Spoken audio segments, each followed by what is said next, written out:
Think of this. Hebu waza hili.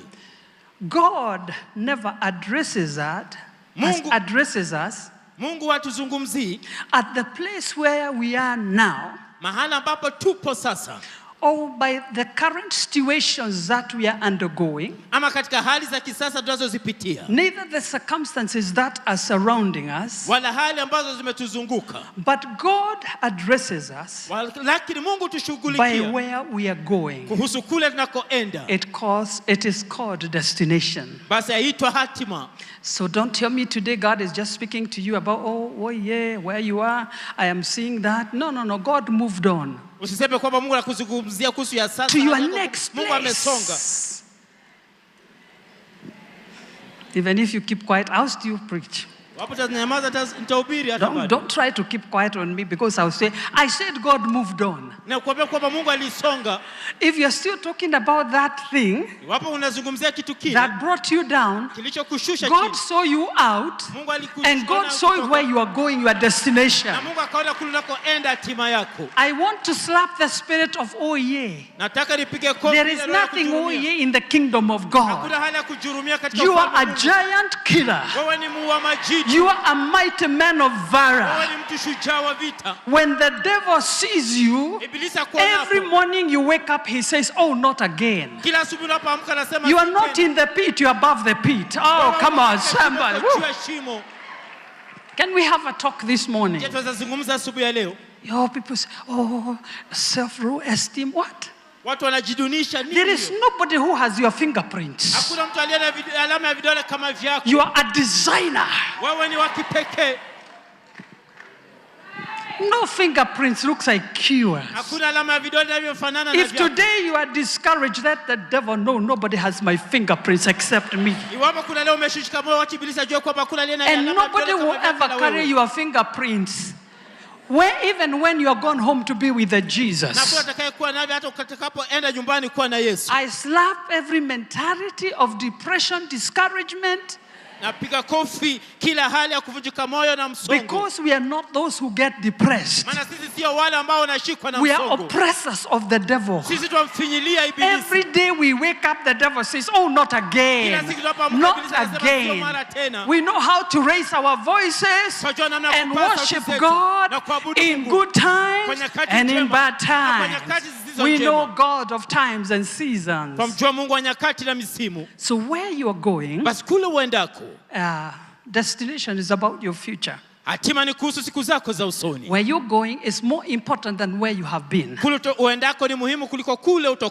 I said your past is behind you, and your future is ahead of you. Let me make a statement this morning. You are being processed for positioning. I wish I have a church that understand there is a process before you are positioned. I was thinking about something. We have great farmers in this house who give us these beautiful flowers.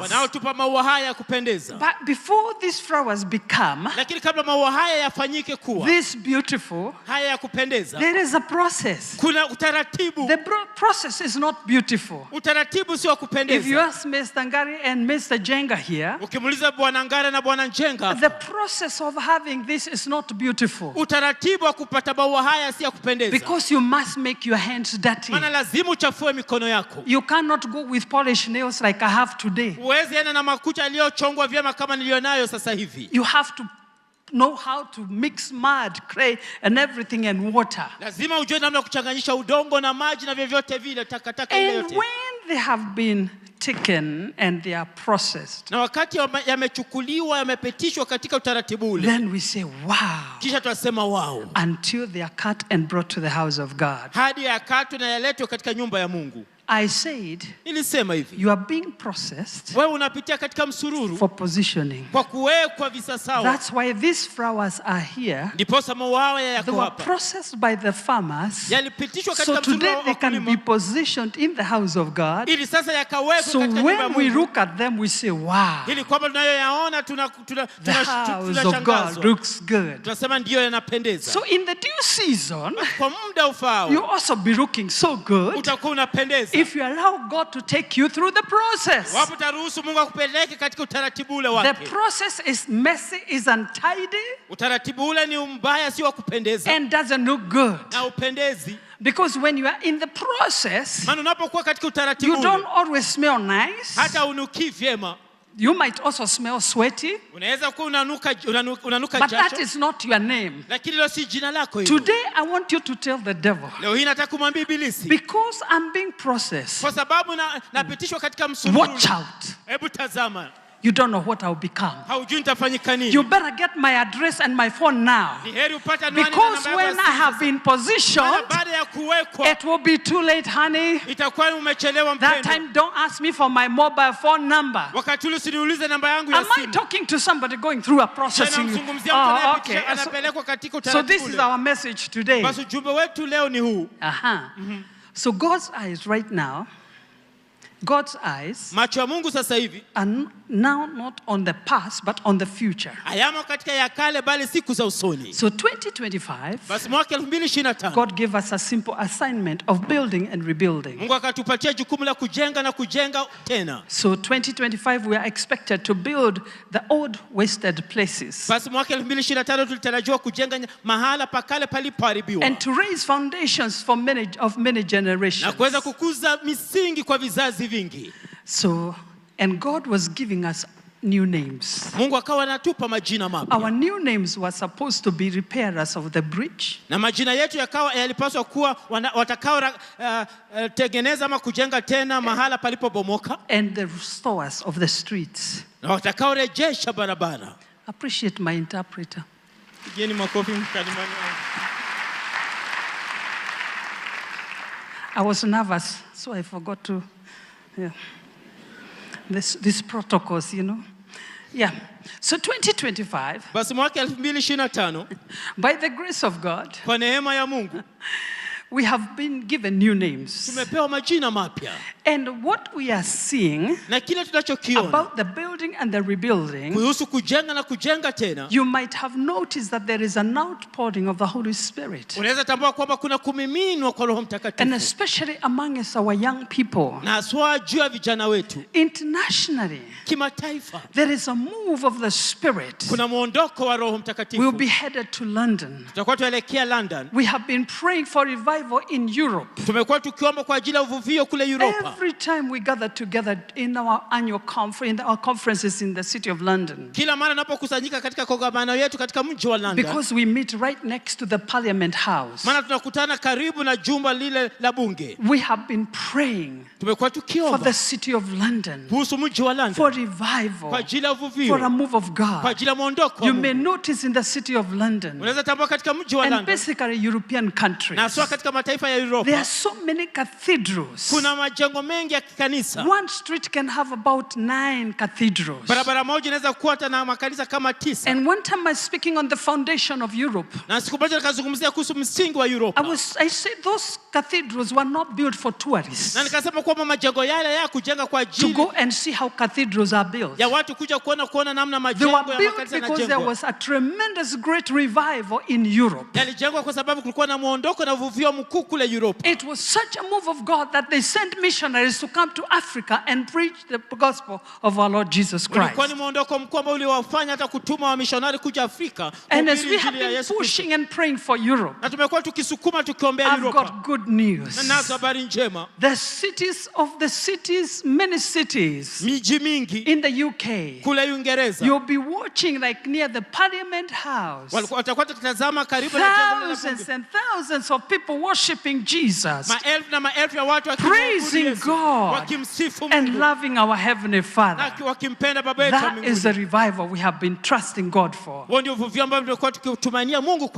in our nation and other nations, where your other brother comes from, the Netherlands, you are also seeing a move of God. I was so amazed by your brother to see his children was doing street witnessing. And they had a water pool in plastic.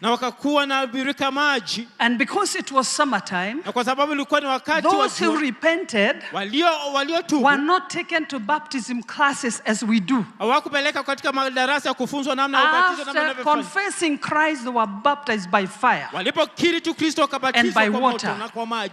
Amen. Amina. That is called revival. Allow me to shame the devil and say revival is here. And I want to serve the devil with a notice. We are coming for your children. If you are holding our children captive, we are coming for our children. Because the kingdom of God is not only for us, it is ours and our children and our grandchildren. Amen, somebody. So now, we are noticing a tremendous revival going on. I love our city. You notice in the morning before people go to work, and after people come from work, especially near Archives there, Hilton Hotel, you are seeing hundreds of people raising their hands, worshiping Jesus, loving God. It is revival time. Oh God, we thank you for revival. So there's a move of the Spirit of God. So now we can say we have witnessed God restoring the streets. Thank you for waging war for the streets. That is a plus. I will only show you shortly one thing we haven't gotten, but we are about to get it from today. Now we are seeing salvation, tremendous salvation, praise and worship. Now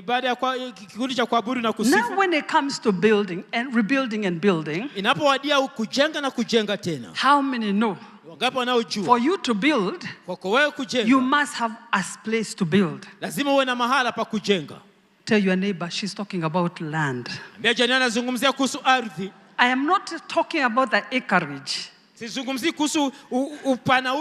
Even if it is between this speaker and this one and it is yours, praise God. It is not about the size. It is about the grace and the power of ownership. And nobody starts with a big thing. Everybody starts small. Never ever be ashamed of humble beginnings. Start small. We need land. For us to build and rebuild, we must possess and occupy land. I know today I'm talking to Nehemiahs. How many Nehemiahs are here today? Nehemiahs are builders and they are fighters. So Nehemiahs must understand this morning that they have to stand before the king after prayer and fasting to be granted favor to go back to Judah and start building from there. The Nehemiahs must understand something about time. I saw something very interesting in the book of Nehemiah chapter 2. He said, so if it pleases the king, please notice the second thing he says. If it pleases the king to send me, I will set him a time Did you notice that? Je, umetambua hilo? I don't want us to be ignorant about time. Sitaki tuwe watu wa kupuuza muda. Do you have a set time yourself? Je, una muda ambao umeuweka wewe mwenyewe? Don't you tell me after the word of building and rebuilding you're waiting on God because God is waiting for you to move. Usiseme kwamba baada ya kupata neno hilo la kujenga na kujenga tena unamsubiri Mungu, maana Mungu yakusubiri wewe ukaweze kusonga. So today, basi leo, whatever we are building or rebuilding, chochote kile ambacho tukijenga ama tukijenga tena, and this is where my message will be going. Na hapa ndipo ujumbe wangu utakuwa unaendelea. It will come with a cost. Itakuja kwa gharama. Whatever you intend to build, chochote kile ambacho unanuia kujenga, or whatever you intend to rebuild, ama chochote ambacho unanuia kujenga tena, it will come with a cost. Kitambatana na gharama. Yes, there will be a cost. Utakuwepo na gharama ndio. Yes, you can't just walk in and everybody is celebrating you that you are building. Uwezi ingia tu na kila mtu anakusherehekea kwamba unajenga la. Let me say that one of the costs. Wacha niseme moja ya gharama zile. Once God gives you a word, punde tu Mungu anapokupa neno. When God gives you a word, Mungu anapokupa neno, like the word we received in January, kama neno tulilolipokea mwezi wa Januari, whether you want it or not, upende usipende, the word must be tested and challenged. Neno hilo lazima litiwe changamoto, lazima lijaribiwe. This is where we feel the test. Hapa ndipo sisi huanguka mtihani. The moment God opens his mouth and decree a word over your life or give you a prophecy, punde tu Mungu anapofungua kinywa chake anakupa neno juu ya maisha yako ama anakupa unabii, you must be careful to know how to wage war with the word of prophecy given to you. Lazima uwe mwangalifu kujua namna kupigana vita na neno lile la kinabii ambalo umepewa wewe. Because the word you receive from God will come with a price. Maana neno unalolipokea kutoka kwa Mungu lazima litambatana na gharama. And I will show you for a moment, then we were just going to wind it together because we have to pray together. Na nitakuonyesheni kwa muda kisha baadaye tutaomba pamoja maana lazima tutamatisha hivyo pamoja. When Nehemiah was given instructions and the word of God on what he was going to rebuild and to raise up basi Nehemiah alipopewa maelezo kuhusu na neno la Mungu kuhusu kile ambacho alipaswa, the city of Jerusalem, kile ambacho alipaswa kujenga na kuinua katika mji wa Yerusalemu, after he inquired the necessary documents, baada ya yeye kutafuta stakabadhi ambazo alistahili kuwa nazo, and the king granted him captains of the army, na mfalme akampatia makuu wa jeshi and horsemen, na wapanda farasi. I want you to know, nataka ujue, the moment he moved, punde tu aliposonga, then kisha he found somebody called Sanballat and Tobias. Akakutana na mtu aitwaye Sanbalati na Tobia. When you have been given a word, wakati umepewa neno, there will be a Sanballat and Tobias, and he has other brothers called Arabs, and I don't know others.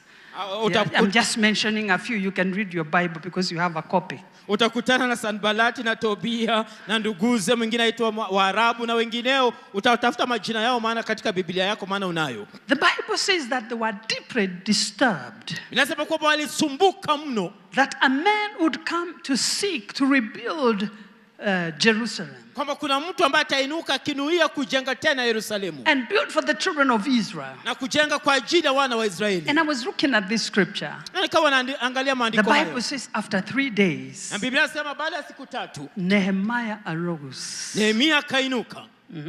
At night. Usiku. At night. Aliinuka usiku. Not during the day. Sio mchana. At night. Aliinuka usiku. He understood. Alifahamu. The spirit of Tobias. Roho ya Tobia. And Sanballat and the other brothers. Na Sanbalati na nduguze. So he knew this thing cannot be done during the day. Basi alifahamu kwamba jambo hili haliwezi fanyika mchana. He arose at night. Akainuka usiku. With a few men. Na watu wachache. Not a multitude, a few men. Sio umati, watu wachache tu. God will give you a few men. Mungu atakupa watu wachache. Not about multitudes. Sio kuhusu not your uncle, your cousin, I don't know who and who. Somebody you went to nursery school together and kinder. Sio binamu ya wajomba zako. People for you. Mungu atateua watu kwa ajili yako. Like-minded people. Watu walio na nia iliyo sawa nao. So now we are seeing. Basi sasa hivi tunaona. At night he went. Usiku akaenda. With a few men. Na watu wachache. Let me ask you something. Hebu acha niwaulize. When God gives you a vision. Mungu anapokupa maono. And put something in your heart. Whom do you share with? Na anatia kitu moyoni mwako. Je, ni nani unayeshiriki naye? Because they are dream killers right there. Maana kuna wanaoua ndoto pale.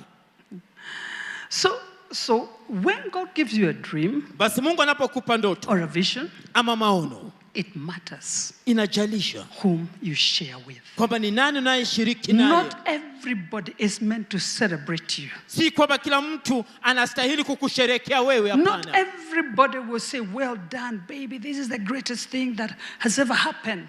Si kwamba kila mtu anasema hongera mpenzi, hivi ilipaswa kuwa hivyo. Be careful whom you share your dream with. Kwa mwangalifu kwamba unashiriki maono yako ama ndoto yako na nani. So Nehemiah at night he went to inspect the city of Jerusalem. Basi Nehemia usiku akainuka kwenda kuchunguza na kutazama mji wa Yerusalemu. And he found the city was in ruins. Na akapata mji ule umeharibika, umo kwenye ukiwa. And the gates were burnt with fire. Na malango yake yalikuwa yameteketezwa kwa moto. So Nehemiah, basi Nehemia, of course, you know, he was being provoked by Tobias. Najua kwamba alikuwa yachochewa mno na Tobia. But what I love about the Bible, lakini kile ambacho napenda mno kuhusu Biblia, the Bible says, Biblia inasema hivi, from the days of John the Baptist until now, kwamba tangu siku za Yohana Mbatizaji hadi sasa, the kingdom of God suffers what? Ufalme wa Mungu afanya nini? And the violent will do what? Na wenye fujo watafanya nini? Thank you. Asante. You are part of this preaching. Enyi msehemu ya mahubiri haya.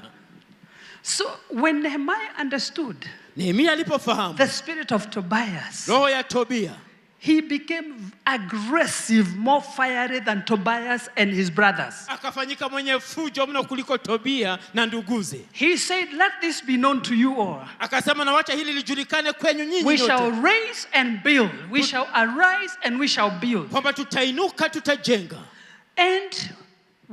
And you have no heritage. Na mna urithi. You are going to have no right. Hamtakuwa na haki. No memories in Jerusalem. Na hata kumbukumbu yoyote hapa Yerusalemu. The boy knew how to speak. Na yule alijua namna kuzungumza. Never allow the devil to intimidate you. Usiruhusu ibilisi akutishe. No. Hapana. Even in ministry, even in the kingdom of God. Hata katika huduma katika ufalme wa Mungu. I used to be a preacher, a crusader. Nilikuwa mhubiri wa hadharani. And every time I'll be told, oh, preach, we are coming to arrest you. I say, are you arresting me before or after? Wangeniambia uhubiri tutakuja kukushika na wauliza je mtanishika kabla ama baada yake. We have lawyers here. Arrest me after I commit the crime. Don't arrest me before. Kuna mawakili hapa nishike baada ya kufanya makosa sio kabla sijafanya. From the days of John the Baptist until now. Tangu siku za Yohana Mbatizaji hadi wa sasa. The kingdom is taken by force. Ufalme watwaliwa kwa fujo. So Nehemiah said you have nothing to do about this. Basi Nehemia akasema kwamba hamna sehemu kuhusu jambo hili. But I want to assure you Nehemiah never gives up. Nataka niwaashie kwamba Nehemia hakukata tamaa. In actual fact, he started throwing more arrows to Nehemiah. Hata kuanzia hapo akaanza kutupa mishale zaidi. Oh, even what you are building. Hata kila ambacho unakijenga. Even cats or foxes coming on top of that wall, it will fall. Hata paka mambwea wakirukia ukuta ule utabomoka. Honestly, a fox. Hakika mbwea. You know the size of a fox? Unajua size ya mbwea? He predicted the walls will fall. Akaweza kwamba kutabiri kwamba kuta zitaanguka. But Nehemiah never give up. Yakiwa kila Nehemia wakati tamaa. At the suggestions of the devils. Kutokana na mawazo ya ibilisi. Because they know how to silence every devil. Maana wanajua namna ya kunyamazisha kila ibilisi. When Jesus was being threatened about crusades. Basi Yesu alipokuwa anatishwa kuhusu mikutano yake hadharani. He said, go and tell that fox I'll be here today. Akasema neno mwambie yule mbwa nitakuwepo leo. All right. You have your Bible. Na Biblia zenu. So they suggesting that the walls will be broken by foxes. Basi wakawa wanaashiria kwamba kuta zile zitabomolewa na wale mbweha. Allow me to serve you today as builders. Wacheni niwaambie hivi kama wajenzi.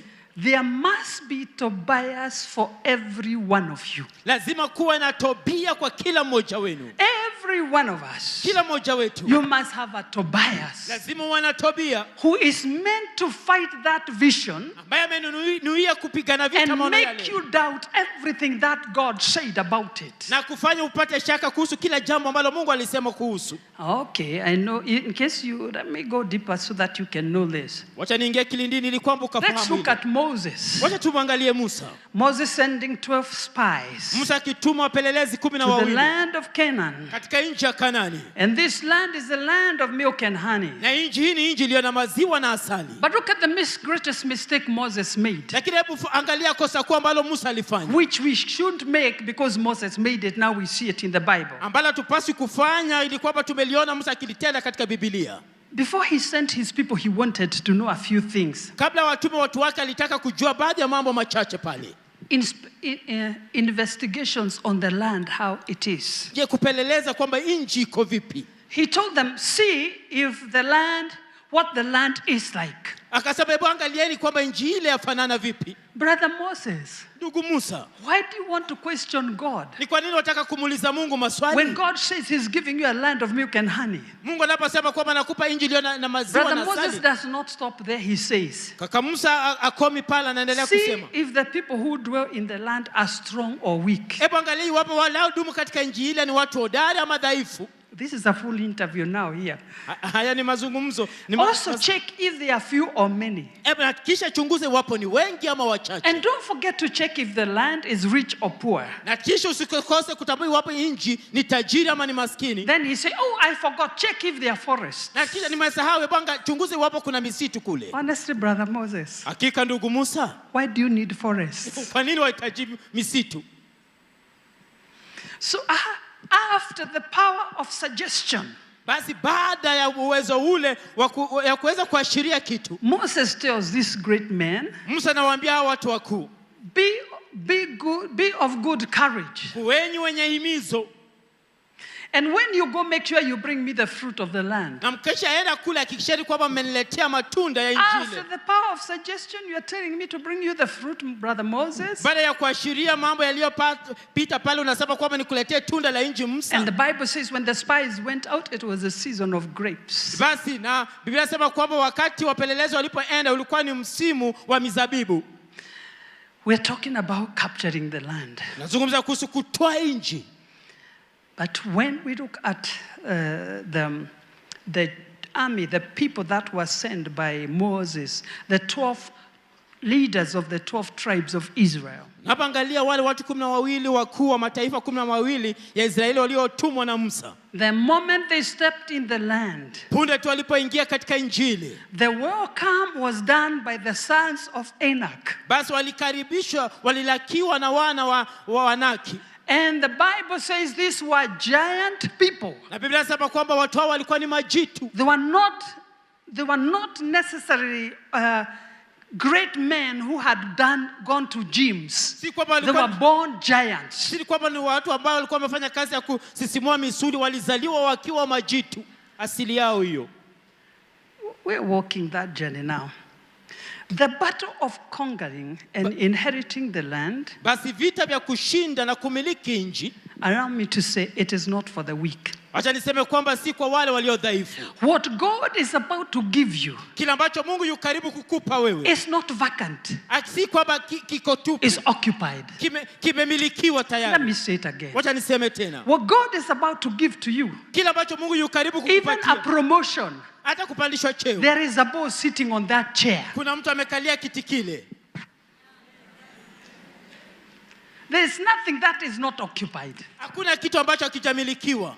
And they are sons of Anak. Na kuna wana wa Anaki. Not small people. Sio watu wadogo. People who have a master's in English who will intimidate you by their language. Watu ambao ni weledi mno katika Kimongo, watakutisha katika lugha. Don't fear them, go there with your accent. Basi usiwaogope, enda kule na lafudhio yako. And tell them, if my accent has brought me this far, I am coming for that. Oh, somebody.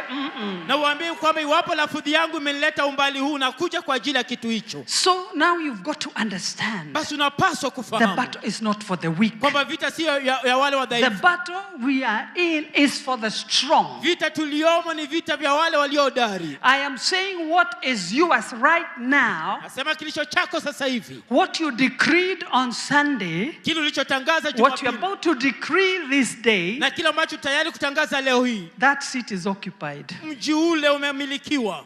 But God doesn't tell you the details. Lakini Mungu hakupatii maelezo zaidi. How you going to get them out? Namna utakavyowaondoa. God says, I have given it to you. Anasema nimekupa. Mungu anasema nimekupa. Behold, I have given you the land. Bwana amekupa ardhi.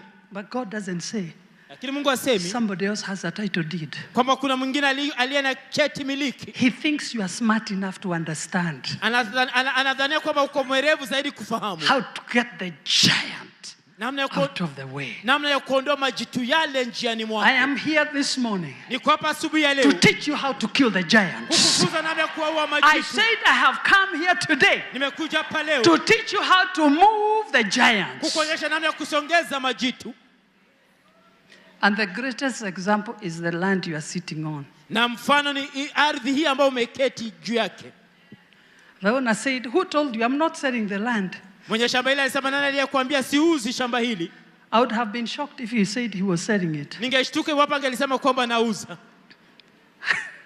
How many of us, anything God ever gives you, there is always a battle. Do I have anybody like that? Even a promotion from A to B, I mean, there's a fight. Even in the family, you open your mouth, just one word, everybody turns against you. And they say, oh, this is not your church. You better tell them, but I can't make it, I'm a church here. Oh, come on, somebody. You know, don't be intimidated by the giants. Raise your voice over the giants. And let the... No. So, Jehoshaphat told the people, the Lord said to his people, do not be dismayed, for the battle is not yours, but God's. Just that. Second Chronicles, you can read that at home. The 20th chapter. And for David, God said, this assembly shall know the Lord does not save with a sword nor a spear, for the battle is the Lord's, and he will give you your enemies. I love this God. Today, avoid looking at the size of your giants. If God does not tell you they are there, ignore them. They are non-existent. But rather, walk and look at the spoken word of God. Remain focused to your cause. Walk on the word that God has given you. I am still talking about you are about to possess. You are possessing your possession for positioning. Bado nazungumzia kuhusu kwamba unamiliki mahala pako, miliki yako kwa ajili ya kuwekwa. But you must be extremely careful about words that come from your own mouth. Lakini lazima uwe mwangalifu haswa kuhusu maneno yanayotoka katika kinywa chako. The power of life and death is in your tongue. Uweza wa mauti ama uhai umo kwenye ulimi. Not in your neighbor's tongue. Sio katika ulimi wa jirani. So you don't have to be careful of what they say. Haustahili kuwa mwangalifu kwamba wanasema yapi. They can scream at you the whole day. Wanaweza paza sauti. But what you say lakini kile usemacho from your own mouth katika kinywa chako is what matters. Hicho ndicho kinachojalisha. Because what you say will either make you or destroy you. Maana unachokisema huenda kikakujenga ama kukuharibu. Avoid negative words. Wachana na maneno ya kinyume. Can I tell you something? I'm so allergic to negative people. Wacha nikwambie kwamba mimi huwa na wakwepa mno watu ambao wana kinyume. The moment you open your mouth and start to talk negative, punde tunapofungua kinywa chako unaanza kunena mambo ya kinyume. I guard my heart with a jealous love. Mimi ukinga moyo wangu na upendo mkuu. I will stop you before you say the next statement. Nitakustopisha ama nikukwamisha kabla ufanye jambo lifanye. Because it will help me understand. Maana itanifanya nikufahamu. You are not targeting your battles, you are targeting my faith. Kwamba wewe haulengi vita vyako, unalenga imani yangu. Can we talk this morning? Je, tutazungumza asubuhi ya leo? I said today we're going to have a mother's talk. Nisema leo tutakuwa na mazungumzo ya mama. Avoid negative. Mambo ya kinyume. Negative words. Maneno ya kinyume. But rather speak faith. Lakini zungumza imani. Even when everything looks impossible. Hata wakati kila kitu kinaonekana kwamba hakiwezekani. Open your mouth and speak faith.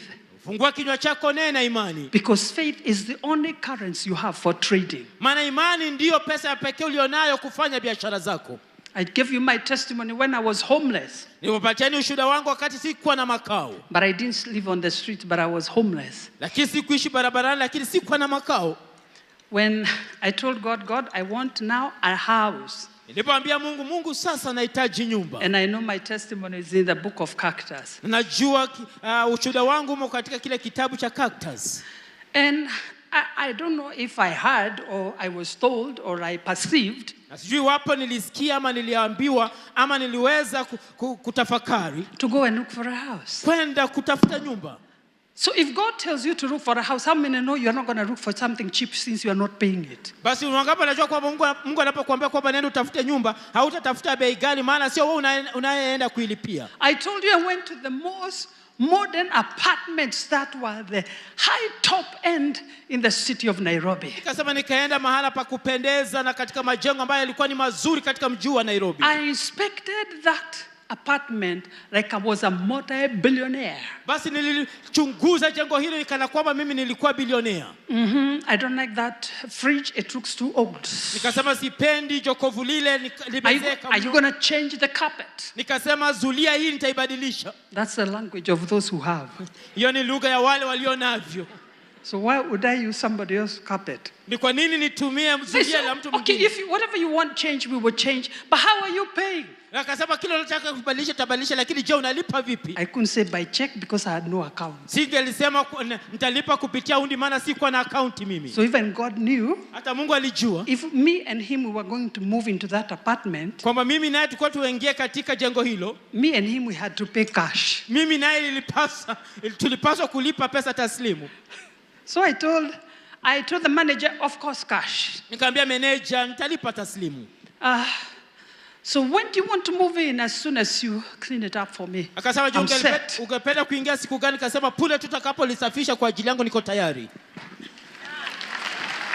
Somebody will say, clean it up for me, I'm moving in. Mtu anasema lisafisha maana naingia ndani. How are you going to pay? Utalipa vipi? I serve the God of cash. Na mtumikia Mungu wa taslimu.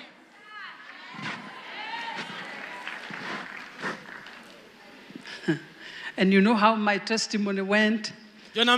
Ushuhuda wangu ulivyoendelea. I woke up, I put a nice dress. Nikaamka nikavalia karinda I had very few dresses, so a nice one. Basi nilikuwa na rinda chache, basi ile ilikuwa nzuri pale. And at least I had one pair of high heel shoes that would make me look like I can own an apartment. Basi nilikuwa na viatu ambavyo nilivalia ambavyo ningeliashiria kwamba ningeliweza miliki hiyo nyumba ya gorofa. Can I give you a tip? Je, niwape kidokezo? When you don't have money, dress like you have it. Wakati una pesa, valia kana kwamba unazo. So now, sasa, the Lord visited me that night. Bwana kanitembelea usiku ule. And gave me instruction. Na akanipa maelezo. And you can read that in the book of Cactus. Unaweza soma katika kitabu kile cha Cactus. So I went to an office. Kaenda katika afisi. And I was told, do you have an appointment? Nikauliza, je, una mapatano? I said yes. Kasema ndio. I didn't know whom I was going to see. Sikujua naenda kumuona nani. But I was stupid enough to believe God sent me there for a purpose. Lakini nilikuwa mjinga kutosha kuamini kwamba Mungu alikuwa amenituma pale kwa kusudi. The problem of us receiving from God, we are too smart. If anything doesn't add up together, you are not a risk taker. Faith is a risk. So now, yeah, so if you told, I was asked, who are you going to see? I don't know. As long as God knew whom I was going to see, I was okay. And I'm sitting there waiting for my turn. And then I walk in. I never seen this man. He was a small man. Sitting on a huge desk. He looked at me and asked me, are you Teresa Wairimu da? Oh, your guys have just left. And they left this envelope. The God of that envelope, may he visit this house again. Oh, you didn't hear what I'm prophesying. I'm decreeing the grace of God that moves mountains and causes us to be debt free. Oh, come on, somebody. Oh, come on, somebody. You better bless God this morning, because he doesn't need to do mathematics to make you debt free, to make you walk into an ownership. I decree and I prophesy, some of you are going to own things that you have never dreamt owning. Sit down, sit down, sit down. Sit down, sit down.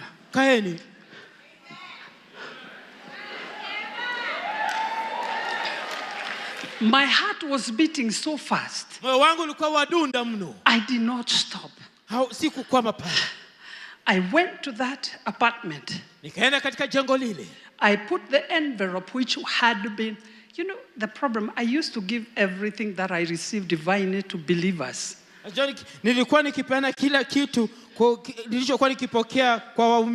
The envelope was written in gold ink.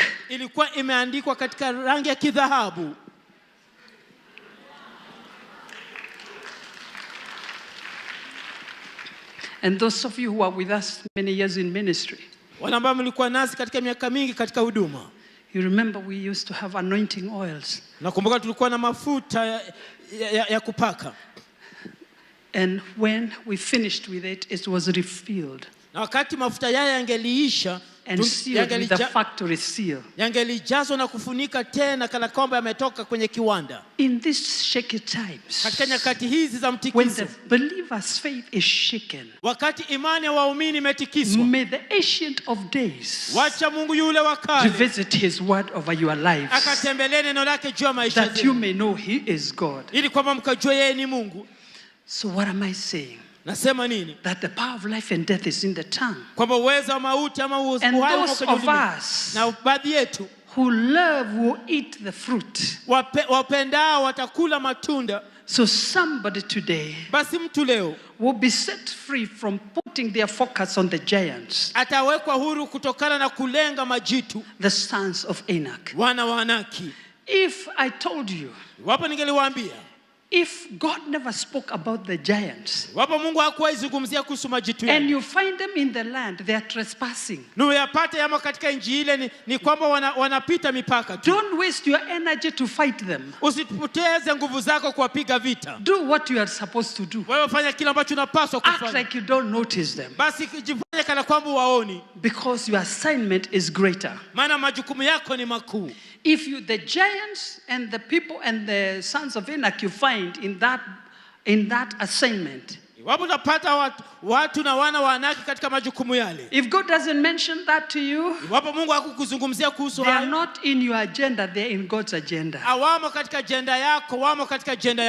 So we see after 40 days, let me see if I can finish this thing. After 40 days, the spies that were sent to Moses, by Moses, they returned to Moses and Aaron, and with them they carried the pomegranates and the grapes.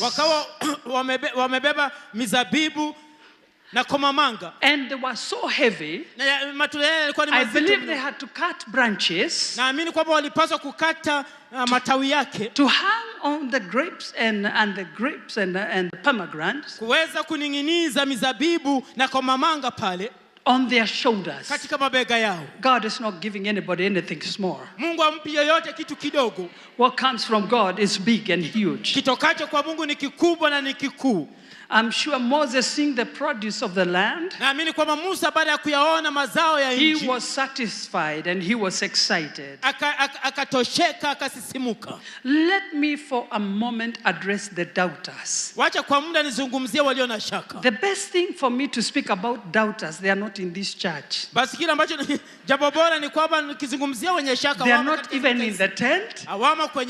They are not anywhere near our compound.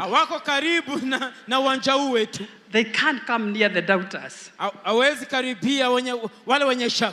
Those are, we are looking at the story of Gideon.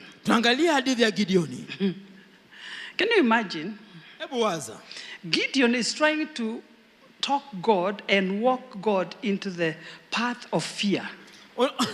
Gideon anajaribu kumleta Mungu, kuweza kumshurutisha ingie katika barabara ile ya hofu. He's engaging God yeye anazungumza na Mungu to walk with him akaweza kutembea naye in his path of fear katika barabara yake ya hofu. At they do with God skin business. Wakaweza kufanya Mungu na hii biashara hiyo yake. At it is thrown down. The skin is thrown down. Kwamba ngozi ile inatupwa chini. Let everywhere in the surface get wet except the skin. Basi wacha kila mahali katika ardhi papate na uteputevu ila tu ile ngozi. Haya, he goes and pick it. Haya, it is dry. Anasema ndio imekauka. God, wait. Let's try the second method. Anasema acha tujaribu mtindo wa pili. That's why I said doubters are not here. Ndiposa nisema wenye shaka wako hapa. And he says, oh God, let the skin get wet, but everywhere let it stay dry. Akasema wacha dakika aweze kupata unyevunyevu lakini kila mahali pasalie pakavu. Don't try this at home. Sijaribu hii nyumbani.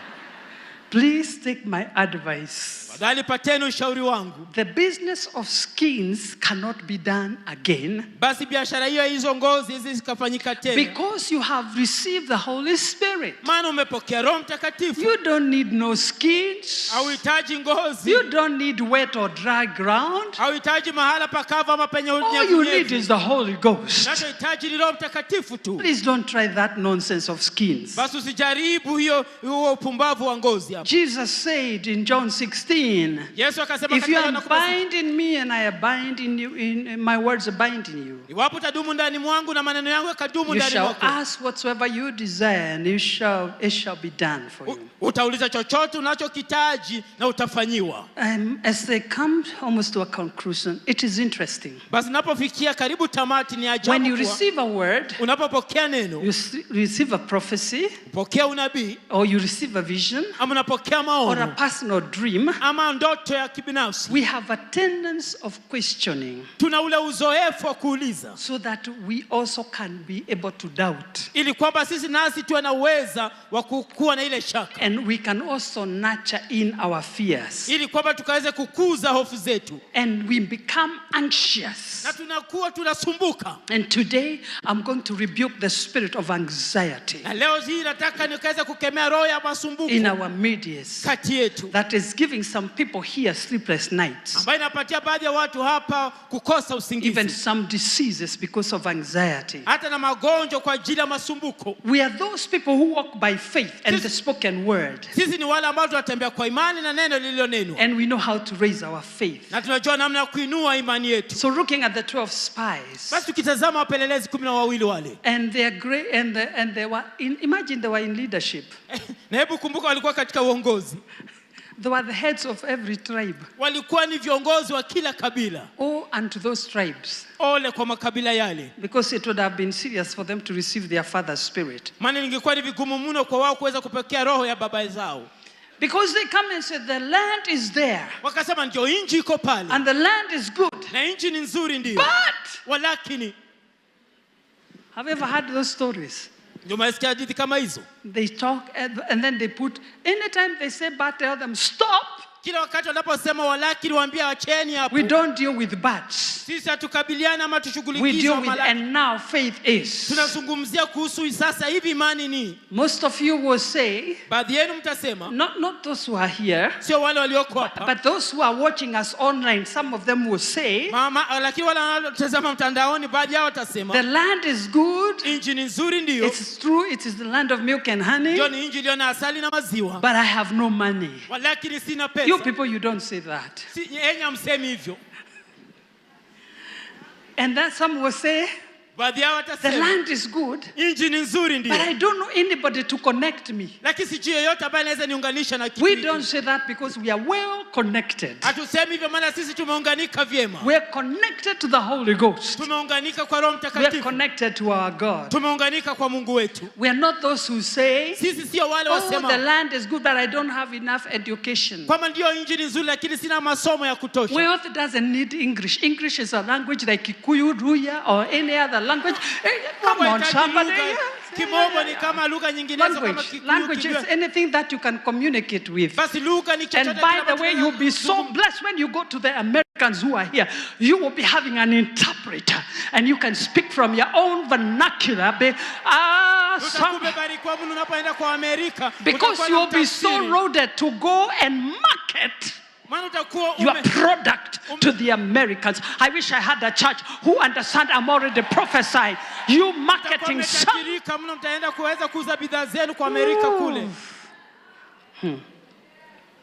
So it doesn't matter what you don't have. Even if you don't speak, you can do sign language. James says, every great perfect gift comes from above. So today, Isaiah 60. Fame, family, arise and shine. For the light is come. And the glory of God is risen upon you. And the Bible says, though darkness covers the earth, deep darkness, but the glory of the Lord will raise upon you. Thank you, Lord. May you shine. When darkness covers, may there be a distinction between you. May you be preferred. You will give solutions. It is no secret what God can do. Today, hold on to the word of God that was spoken to you. God is not only a miracle worker, He's also a promise keeper. Hold on to the word of God. Hold on to that promise. That promise is His presence. That promise is His protection. That promise is His provision. Today, Hebrews 10. Let us hold fast the confession of our hope without wavering. For He who promised is faithful. Do I have a church? He who promised is faithful. Isaiah 40, 31. Those who wait, let me preface this and say, us who wait upon the Lord shall renew their strength. We shall mount up with wings as eagles. We shall run and not be weary. We shall walk and we shall never faint. Jeremiah 29:11. For I know the thoughts that I think towards you, says the Lord. Thoughts of peace and not of evil, to give you a future and a hope. Psalms 37, number 5. Psalms 37. Submit your ways to the Lord. Trust in Him, and He shall bring it to pass. Psalms 9. Are you tired of the scriptures? All right. Okay. Psalms 9. Who knows your way? Who knows your name? Or put their trust in you. Those who know your name shall put your trust, and it shall come to pass that those who know your name shall put their trust in you. For the Lord have not forsaken you. Did you hear He has not forsaken you? Because you are among those who seek Him. Corinthians 12. He said to me, and He's saying the same to you, my grace is sufficient. Look at somebody and tell him, I'm talking about grace. His grace is sufficient for you. My strength is made perfect in weakness. Meaning if there was no weakness, Nothing will be perfected. Hakuna kitu ambacho kingefanywa kuwa kitimilifu. And Paul told the Philippians, na Paulo akawaambia Wafilipi, be anxious for nothing, msisumbuke kwa lolote, but in everything, lakini kwa kila jambo, everything, kwa kila jambo. Everything is what? Kila jambo ni? Is anything and everything. Ni chochote kila na vyovyote vile. Walakini kwa kila kitu, prayer and supplication with thanksgiving, kwa kuomba na kusali na kwa shukrani, let your requests be made known unto God. Wacha matakwa yako yakajulikane kwa Bwana. And the peace of God, which surpasses the understanding, ambayo inapita ufahamu wote, will guard your heart linda nyoyo zenu and mind, na fikra, heart and mind, moyo na fikra, through Christ Jesus. Kupitia Kristo Yesu. Finally, brethren, hatimaye wapendwa, Proverbs 3, Mithali 3, trust in the Lord tumainini Bwana with all your heart, na nyoyo zenu zote, and lean not on your own understanding. Na msiegemee katika ufahamu wenu. Stand up in the house. Tuinuke. Father, we thank you. Bwana tukushukuru. Father, we thank you. I want you to open your mouth. Nataka mfungue vinywa vyenu. And I want you na nataka to say what God said about you. Useme kile ambacho Mungu amesema kukuhusu. I have said, nimesema, one thing. Kitu kimoja. God must give us land to build. Mungu lazima tupe kipande cha ardhi ndiposa tujenge. Because whatever you need to build must be built on land. Maana kile ambacho unapaswa kujenga lazima kijengwe kwenye ardhi. God must walk us into ownership. Lazima Mungu atupatie umiliki. Raise your voice. Inueni sauti zenu. And begin to speak. Na mwanze kuzungumza. Come on, somebody, open your mouth.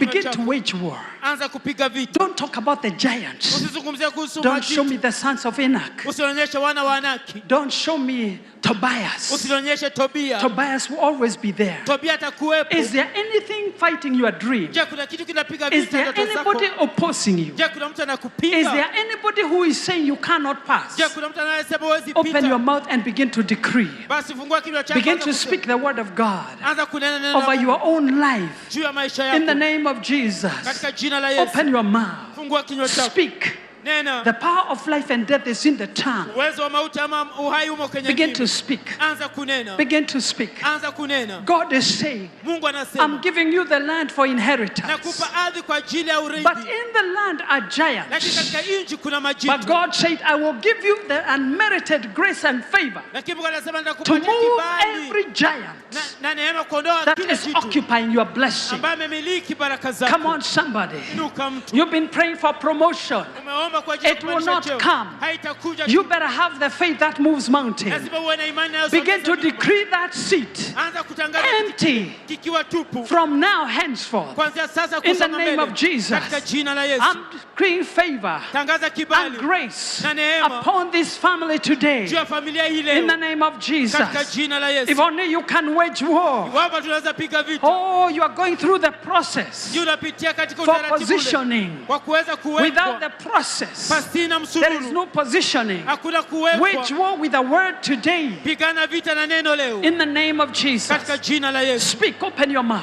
Fungua kinywa chako. Decree a word, Tangaza neno. and it shall be Na established. litaimarika. Open your mouth. Fungua kinywa. Oh, the battles, Vita vyote vile. the enemies, Ya adui wote. even those of you from your own homes, from your own house, Hata watokao katika who nyumba are zenu. facing opposition, Ambao mnapata na upinzani. decree a word, Tangaza and neno. it shall be Na established. litaimarika. Oh, the devil never wants us to own. Ndio ibilisi hakutaka tumiliki. We are stepping into building. Katika ujenzi. We have seen revival. Tumeona We uvuvio. have seen the move of God. Tumeona mwondoko wa But we Mungu. yet to see Lakini tuko tayari kuona ownership.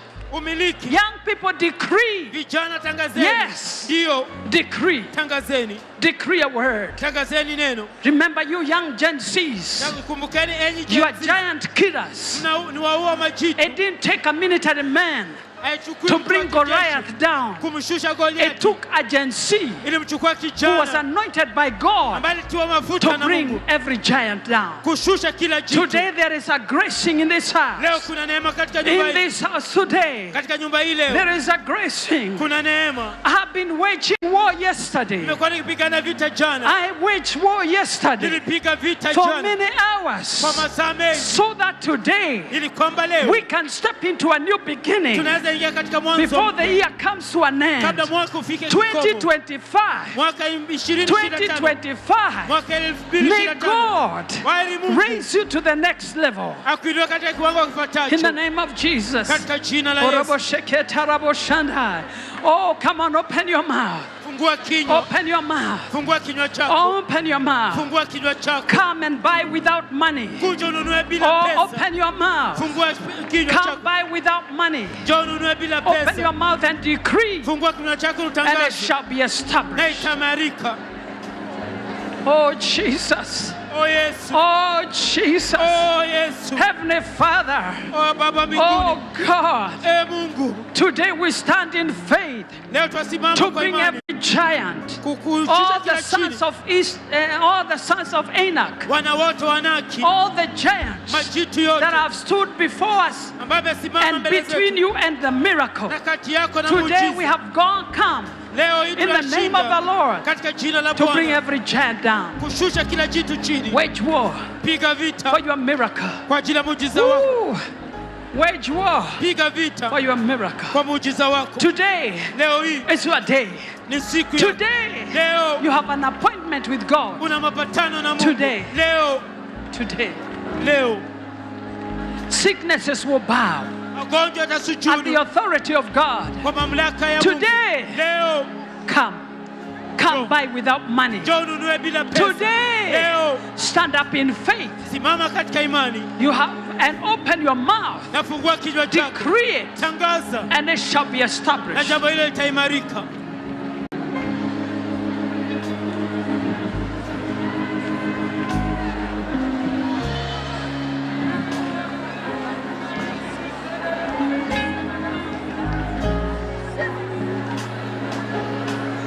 Come here, Minister Herbert. Come here, Minister Herbert.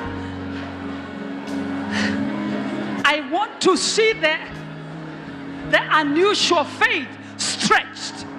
Nataka nione imani si ya kawaida ikipanuliwa I'm a zaidi. woman of faith. Mimi ni mwanamke wa imani. Today, Leo hii I want to pass on nataka nipokeze that faith to you. imani hiyo kwako. You cannot be called my sons, my children, Mwezi mkaitwa wanangu and you miss the most important thing in life. na mkosa kilicho The cha muhimu gift of maishani. faith. Kipaji cha Begin to imani. draw it.